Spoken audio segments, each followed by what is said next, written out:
Welcome to the Anxiety at Work podcast. I'm Chester Elton, and this is my dear friend and co-author, Adrian Gostick. We hope that the time you're going to spend with us today will help remove the stigma of anxiety and mental health in the workplace and your personal life. We invite experts from the world of work and life to give us ideas and, most importantly, tools to deal with anxiety in our world.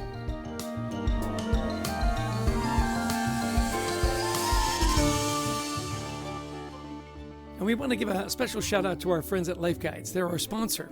You know, Life Guides offers a community of trained and certified guides who provide guidance in more than 400 topics of personal growth, lifelong learning, and life challenges. They provide employees with experienced and empathetic support across a broad range of everyday events. Employees lead happier and more productive lives at home and at work with a Life Guide. Their mission is to impact 1 billion people in the next 15 years. They're modernizing human support and human connection with your own personal Life Guide. Now, for listening to the podcast, you get 2 months free access for your team today. All you have to do is put code 2422 at checkout, and you'll get that 2 months free access. We love Life Guides, don't we, Adrian? Absolutely. We want to thank them for their sponsorship and also for Jessica for joining us today. Absolutely. Our guest is Jessica Mullingbird. She's the Vice President of Global Benefits, Wellbeing, and Mobility for VF Corporation, which owns brands that you know, such as Vans, Timberland, The North Face, and they employ 40,000 team members globally. Jessica is a senior HR leader focused on the strategic design and delivery of cost-effective and compliant global total rewards programs. She has a degree in industrial labor relations from Cornell University. Go Big Red, and a rich background with experience at Starwood Hotels, Deloitte, and Willis Towers Watson. Welcome to the show, Jessica. We're delighted to have you on our humble podcast. Thank you for having me. We are delighted. You're very busy, and we appreciate you taking some time with us today to help us understand a little bit more about wellness and what's going on with a major corporation like yours. So, and last time we chatted, we were talking that so much of wellness improvement ideas are targeted at the manager to get the leader to act in a new way. But you said, look, leaders are struggling too, and we're at risk of overloading them or burning out our supervisors, managers, executives. So how do we change the thinking there? Well, I think that there's just been a lot of pressure on everyone as the pace of life and changes increase. And that was only exacerbated by the pandemic. And I think it's important to remember that it's hard on all of us. It's been especially hard on leaders as they work to lead their teams through those challenges. Like other employers, we've been focusing on elevating leadership skills, to inspire, to connect, and be more inclusive. But with the Great Resignation and all other sorts of factors, leaders are challenged, not just with keeping their teams engaged and focused, but with onboarding new team members or figuring out how to manage gaps until those roles get filled. So they're under pressure to attract and retain talent, but they really can't lose sight of running the business itself. So instead of a laundry list of to-dos or should-dos that can really overwhelm, we need to give them simple and actionable steps that they can take to try to encourage them to focus on what they think is going to be the most meaningful. They also need context around why what we're asking them to do is so important and what's in it for them. Our talent development team at VF is working on a toolkit that gives quick hits for things like how to recognize employees or to reset and align priorities or to be more inclusive.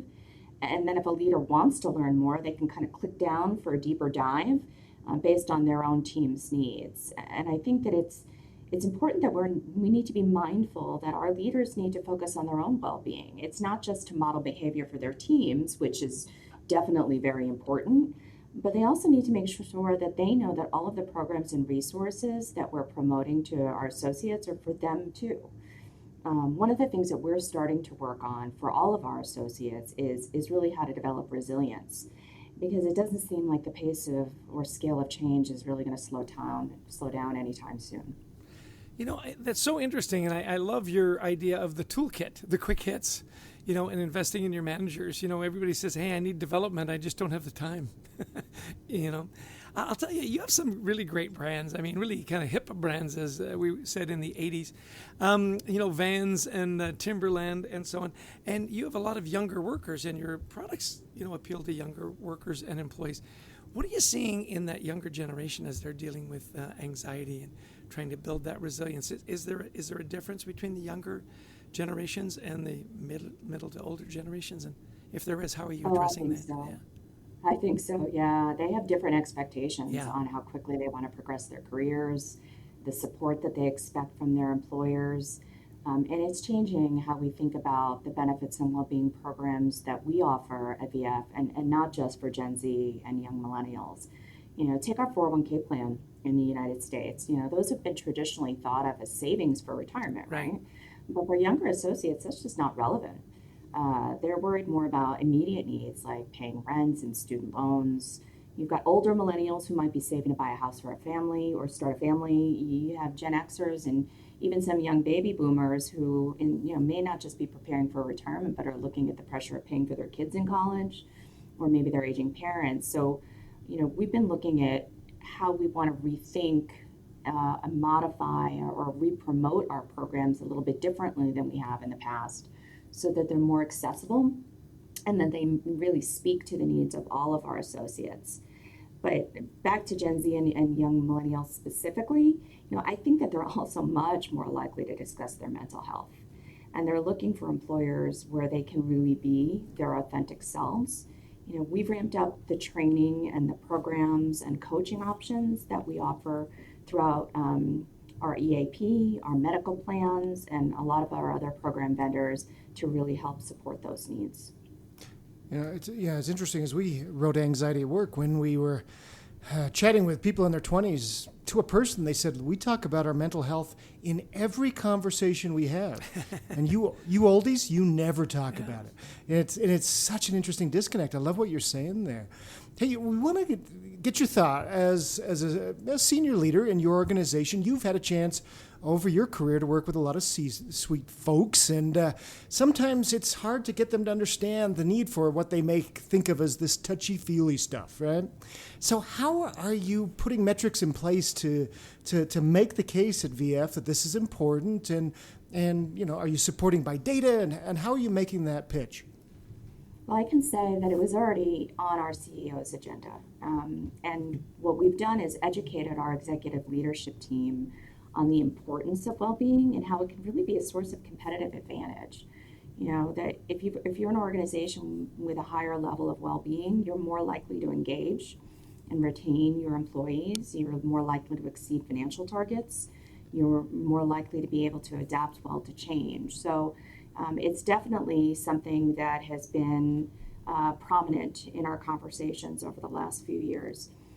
We know that greater workforce participation in the programs is really important. It's not just about making them available, but it's really driving participation and getting people to recognize how they can benefit from what we offer.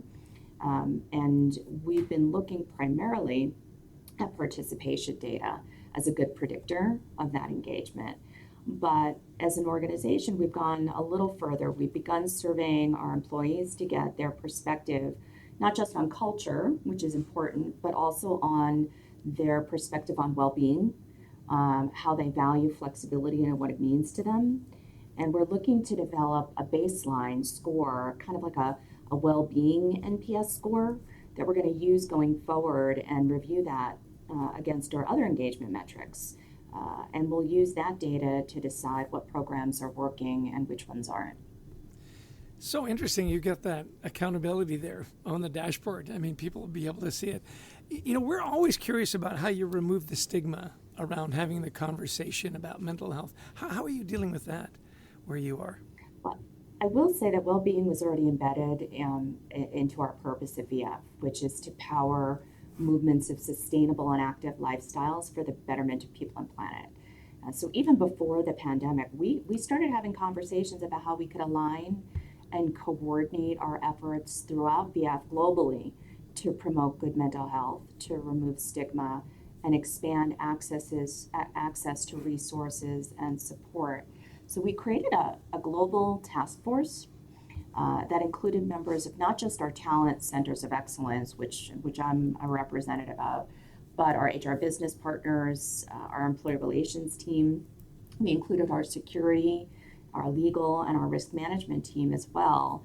And we worked to identify what we actually already had in place. We were doing a lot of great things throughout the globe, but they were in pockets and there wasn't any coordination or broader communication about them. We wanted to use that data also to identify gaps that we needed to fill. And we began a conversation with our leaders about talking about mental health and did that through training and some other education opportunities. I think, we've done a lot over the last few years. One of the things I'm most proud of is that we conducted training for a lot of our senior leaders on mental health awareness. Wow. And that training was very well received. And what it really showed us was that our leaders wanted to have the opportunity to discuss these challenges with their peers. They were experiencing challenges with their teams or potentially in their own lives, and having a safe space where they could have that conversation was really, really welcome. It also enabled us to get some visibility so that we could expand our employee assistance program globally. We had it in pockets throughout our organization, but now all of our associates at VF have it in all areas of the globe. And that's been really important. It was a challenge for us throughout the pandemic when we wanted to promote certain tools and resources, and not everybody had access to them. And I would say certainly as we navigate the geopolitical situation, it's really become an important tool for us to provide support to people, wherever those challenges exist. We're in various stages right now of creating time to talk reps globally, leveraging the UK slogan, so that associates can seek help from other associates when they need it. They do have those in Europe currently. We're working to expand them to our North America and our Asia regions. And one thing that we started to do, you would think that one of the values of being virtual is that instead of bringing people together for on-site trainings, we had an audience of around the globe that was interested in participating in virtual sessions. So we started to host global well-being sessions on things like gratitude, living with change, coping with the pandemic, certainly when that began, and managing worry and anxiety. And we offer those globally, and we've started to do more of them at different times throughout the day so that all of our colleagues have ready access to it live. They don't just need to listen to a recording, and they are very well attended throughout the globe. And we're going to continue to do that. Still the in-person stuff as we all come back into the office is going to be important, but I think the idea that anybody can dial in, monthly and get that kind of support is really important. So really not doing too much, just kind of phoning it in, huh? Just kind of winging it, Our team keeps busy, I will say that. I love it. So tell me a little bit more about the time to talk reps. Are these just folks who are volunteering? Are you training them? Yeah, so they exist in Europe today. Okay. They've been trained on basically mental health first aid, and they are available. You can go online and you can find out who has been trained, and if you have something that you want to have a conversation with, just an ear that's not your manager or not somebody else, you can reach out to them for support. And we're looking to do the same thing in our other regions over the next couple of months as well. Not everybody wants to call. I will say this. People are different, and they have different ways of seeking out the help they need. So some people might be more comfortable with text. Some people may be more comfortable speaking with somebody from the EAP and getting support there. But knowing that you have a resource that, once we're all back in an office, that you could walk down the hall and tap on the shoulder and just say, I need a little bit of help is, I think, a really important thing to offer. It's so powerful, and I love that you're doing that. And that leads me to my next question, because a lot of people listening are going to be taking copious notes because they're trying to get wellness started in their organizations. So what if you were starting over in a smaller organization, what couple of things would you put in place? And maybe also, what if you tried that was a dud? What if you tried that didn't work, that steer away from this? Well, like most employers, our wellness program really started out as an extension of our healthcare program, right, to try to keep cost in check. And while I think that's a good start, what you find is that a certain group of people participate regularly, and those aren't always the group that could really most benefit from the help. So we started thinking about our well-being program more holistically. and went beyond physical health and have connected our emotional, our financial, our social, and career programs that we already offer as part of our well-being umbrella, so that we could better engage our associates in all the programs. When they hear about something, they'll know, oh, this is for me. This is not just another email or another thing from another group. And we think it's important that they're all connected, because if you're feeling disconnected socially, or maybe you're worried about your career or your finances, your physical and emotional health can suffer, and vice versa. So what we've done is we've rebranded our program to align with our employee value proposition, which is Limitless. And that has a very positive take charge message for our associates. And so our well-being program is Live Limitless. And it's meant to give associates the tools they need to take on challenges, embrace opportunities, and be their best, really speaking to them the way we embody the culture of VF. And we'll have a better sense of how that's working over the next 12 months. But I do think that kind of reframing the programs to be supportive of all aspects of well-being is going to be really important to driving engagement. I would say, if I were starting in a smaller organization, try to unlock what's already available to you through your current program partners. There are a lot of point solutions out there. We have some of them, but before you go down that route, many of your current vendors, your healthcare coverage or your life insurance or even your EAP, have programs that you can access, that you can promote to your employees without any additional cost. Sometimes those are the ones that are the most effective.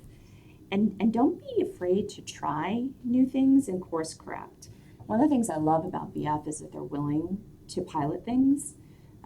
We did a pilot about 6 months into the pandemic to offer homework help.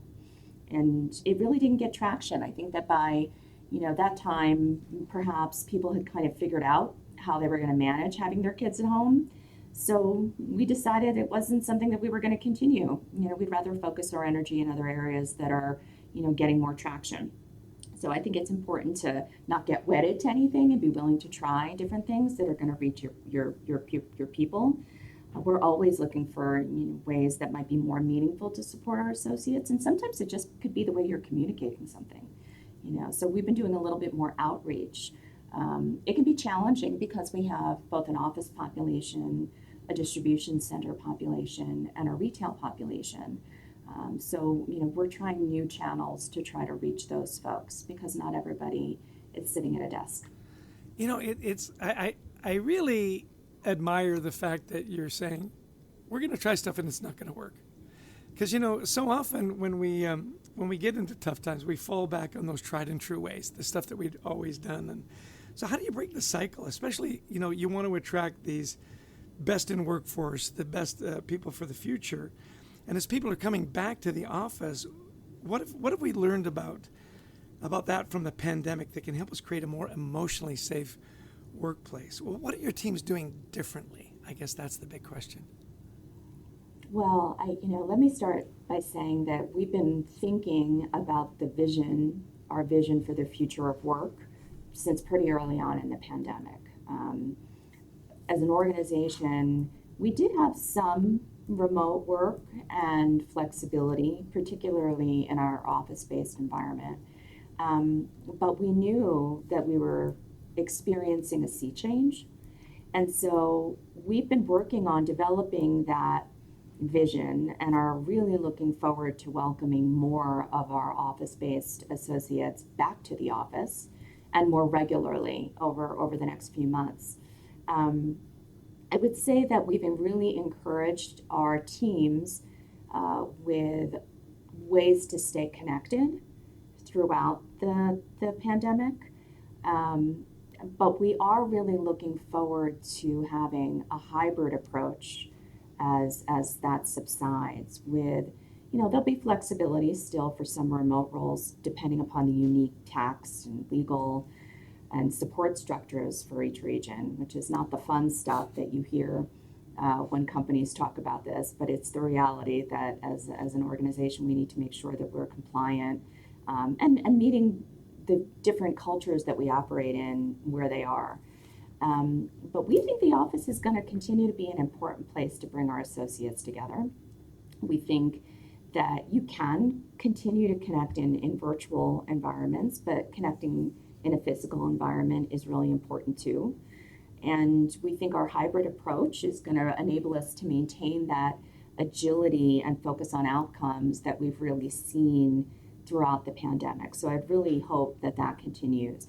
I will say that I have gotten to work with more people since the pandemic began, as we all tried to organize around how to address issues that we've never tackled before, than in all the time that I had worked at VF previously. So there's definitely been real positives to this situation, but I think that there are things that we're missing. So our model is really that hybrid focus, giving that autonomy and flexibility to our associates to work where and when is best for them and their teams. And it relies on trust and empowerment, which is so important when dealing with anxiety. But it is going to be critical for both our associates and our leaders to really, think about what the business needs in terms of where and when work gets done. So we know flexibility is critical to attracting and retaining talent. And there are some people who are really hesitant to return because they value the things that they gained during this period of living at work, right? It's less commute time, more time for managing personal issues like family, friends, and exercise. And those have been great, but, especially as our communities have opened back up again and we haven't been stuck in our houses. But we also need to remember what we liked about the office. Yeah. It's so good for you to point that out. So many times we think, people don't want to go back to the office because they don't feel safe because of the virus. That's really changed. I don't want to go back to the office because I want to be able to go for a walk in the middle of the day. I want to go, be with my family, be with my dog, go do a quick workout. I think that's a really good shift that you pointed out there. Well, and there are people who, I'm an introvert by nature, and it's not that I don't love being in my home office and working from home, but I do miss people and the social connection. And I do think that as much as we love the things that we've gained, we're not quite, I think, as aware of the things that we've lost. And for me, the structure, when I saw my teams for the first time after being apart for so long, it was fantastic. And I go into the office now 1 or 2 days a week, and I really look forward to it. I think the key is that we need to not think of it as all or nothing. The goal is really for people to figure out how to maximize the benefits of both. Yeah, one of the things we did in the U.S. was we prepared for our return by having our teams create charters where they agree on what kinds of things they need to be in the office to do and what kinds of things that they can do virtually. And those are really meant to be living documents that we use and change as we learn to operate in this environment. It's a great idea. I love that. I hadn't heard that before. A team charter of what we can do here, what we need to do together, what we can do independently. That's terrific. And you have such an interesting workforce, as you say, from support personnel all the way down to retail, where flexibility is a little less easy. So, hey, as we wrap up, I'm looking at our time. We're getting a little tight on time, so we want to. As somebody who is a busy executive who's heading up wellness for a major corporation, tell us about your self-care rituals, how you keep yourself mentally strong during some really tough, busy times. Yeah, and if you want to mention like your Vans and all your products, it's Timberland, feel free to give yourself a real good plug here. I've got my Icebreaker T-shirt on right now. Perfect. Timberland boots and North Face pants, so I'm representing, even if you can't see me. What I would say that I have a really hard time compartmentalizing, and I think a lot of people do. So once I get a work issue on my radar, I really have a hard time letting it go until I've solved it. So for me, I need to do a few things to maintain my work and life separation. I have a separate work phone from my personal phone, and I don't check my emails after I've stopped working for the day. My team and my boss have my personal number, and they know they can text me off hours if something comes up that's really important. And I take the same approach when I'm on vacation, I will say, for the most part. But I think it's really important that a lot of us feel that we need to always be on just in case something comes up, and that's not really necessarily the case. I have boundaries around my schedule. We're a global company, so that means some of my days start super early and some of them go pretty late. I try to avoid doing that on the same day as best I can. And if I do, I'll take time off in the middle of the day to go for a walk or clear my head or do something else for myself. I think also, owning your schedule is really important to the extent that you can. Not everybody has that luxury. So I avoid trying to schedule meetings on Friday afternoons because that's my time to prepare so that I don't feel like I need to be thinking about things over the weekend. I've set myself and I'm not thinking about stuff on Sunday night or feeling frazzled on a Monday morning. And exercise, wow. For me, that's really important. It keeps me in good mental health. It helps me manage my own anxiety. And if a day is particularly challenging, I will take 15, 20 minutes to do a guided meditation. Don't do it as often as I like, but when I do, it always makes me feel calmer and able to think more clearly. That's great. Hey, where can our listeners learn more about you and your practices and your wonderful company? Well, I'm on LinkedIn, and we post about the benefits and well-being programs that we offer at VF quite often, so you can also follow VF there. Excellent. If Adrienne and I mention your name at one of your retail stores, do we get the employee discount? No, unfortunately, no. Hey, it was worth a try. To be honest, it was worth a try. Most folks wouldn't know who I am, but they do know the programs that we offer, I'm sure. You got it. That's great. Hey, as we wrap up, what are the one or two things that you want people to take away from our conversation today? Well, I have two, and I would say first, and I think this is really important, is be kind to yourself and others. It's really about grace. It's been a trying time, and it feels like every time we get through one crisis, we move on to another. And whenever something happens at work that frustrates me, I try to put myself in the position of that other person and attribute good motives.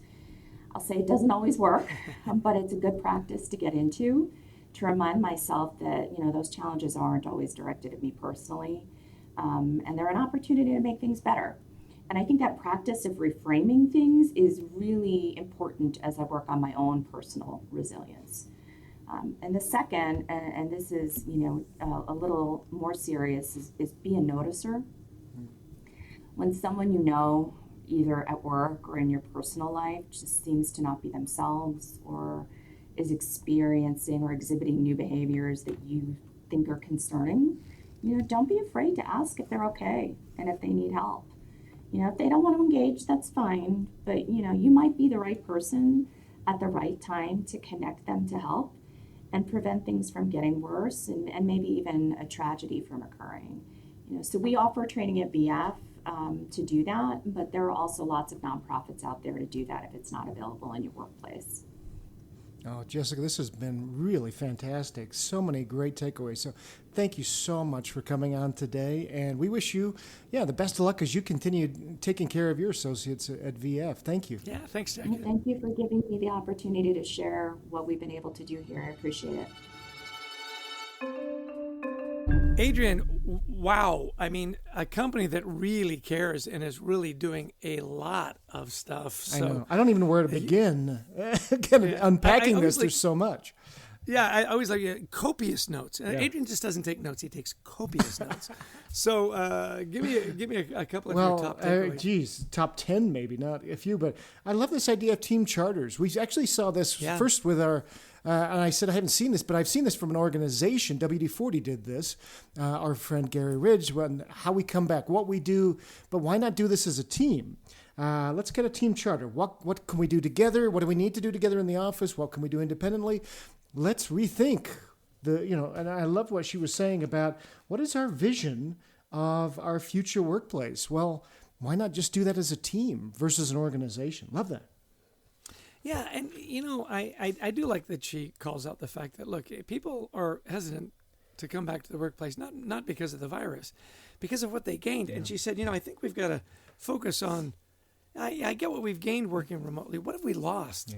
Yeah. When I come in to meet my team, she says, that's joyful. We should highlight that as well and say, look, it's not like you've got to come in every day. That's when we come in. I'll tell you the other thing with that charter that I thought was interesting is, when are we going to come in? Yeah.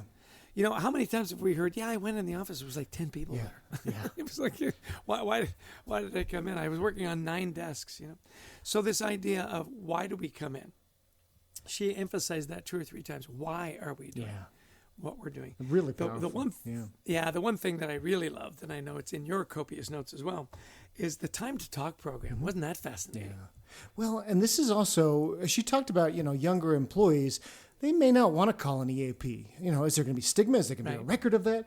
And so she says, we've thought about benefits from the perspective of us who are now in our 40s, 50s, 60s. We want the 401k. We want the EAP. And they're saying, no, I just want somebody to talk to. And by the way, I don't need a 401k. I'm not thinking 40 years from now. I want to be able to buy my first house. I want to take care of my aging parents. I have different needs. And so I love that. Are we thinking about what our people really need instead of, no, this is our benefit package. Do you like it? Right. Pay down my student loans. That popped up. Yeah. I really enjoyed as she wrapped up. They said, be kind to each other. Just reframe it and put it in their perspective. Sometimes it's not about you. It's about what's going on in their world. And can we be kind? She used the word grace. Give yourself and other people a little grace. And then be a noticer. Yeah. I thought that was just such a great, rallying sort of word. Pay attention. And be a noticer. Who's struggling? And people don't get that unless, you kind of go through a little training. So I love that they have trained all their leaders to be noticers. To understand how mental health is impacted by them as leaders. I mean, you and I, we do lots of trainings too around resilience and wellness and anxiety at work, don't we? And what's really interesting at the end of the training with those senior leaders is, as we go around, okay, so what are you taking away? How many of them say, me too, right? Right. Oh, yeah, absolutely. The point that she made about the toolkits, the quick hits, I thought was really great. We're going to give you tools, and they're not going to be onerous. We're not going to send you away for a half-day seminar, and then you're going to get buried when you come back. Look, here's the toolkit. Here's a quick idea on onboarding. Here's a quick idea on resilience. Here's a quick idea on anxiety. Really, really helpful. This is clearly, they've really thought this through. And then when they said, look, we tried stuff that didn't work, the homework help. It didn't work. So, we tried, didn't work, no problem. And I love try something else. One thing she said that we tried is that the first adopters are not the people who need it. And I thought, that's a big aha for me, is that we put these things in place. The first people who jump in, they're those gung-ho, they don't need it. They're just, but who are the people who need it? Those are the people you have to actually pull out and get them to feel comfortable trying these new things out. Really powerful. Yeah, the people that aren't there. Yeah. Well, I want to give a shout out to our sponsor, Life Guides. I mean, you talk about having somebody to talk to and having a guide to walk you through the ambiguities of life and work. Life Guides does that, with over 400 topics in personal growth and lifelong learning and life challenges. You get a personal guide to walk you through that. Their goal of impacting a billion people in the next 15 years. We better get going. We got to help them get there, Adrian. How do you get there? One person at a time. Yeah. Exactly. And by the way, for listening to our podcast, you get 2 months free access for you and your team. All you have to do at checkout is put in code 2422. And you get 2 months free. And we've had people who've been listening to the podcast who've tried that out and they love it. But again, there's no obligation. You give it a try, see if your people like it. And that's what Jessica was talking about. Try some things out. Some things are going to stick, some won't. Try things. Why not? What's the risk with it being free? So great. Thanks to Life Guides for helping us out there. And also a big thanks to our producer, Brent Klein, to Christy Lawrence, who helps us find amazing guests, and to all of you who've listened in. And if you like the podcast, please share it. Give us a 5-star review, and that'll help get the word out on how we can deal with anxiety at home and at work. Join our online community, WeThriveTogether.global.